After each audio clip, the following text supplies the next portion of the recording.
Ciao ragazzi, guardate cosa vi presento oggi. Siamo a San Gabriele, diciamo ai piedi dell'ospedale Villa Pini, quindi tra il Corso e Villa Pini, via Marche, con precisione.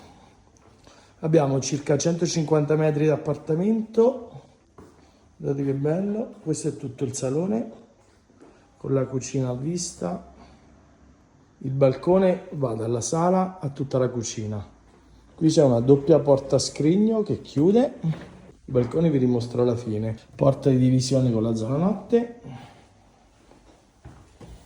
3 camere matrimoniali. Questa è la prima. Oggi è adibita a cameretta. Porte PVC. Tutte con l'apertura Asistas.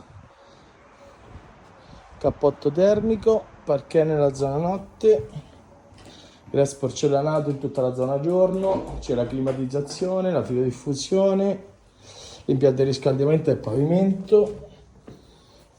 Guardate che bello il bagno. Quindi 3 camere, 2 bagni, sala e cucina. L'altra matrimoniale, sempre in parquet. Questa è la terza e dà sullo stesso balcone dell'altra camera. L'altro bagno, qui c'è la lavatrice,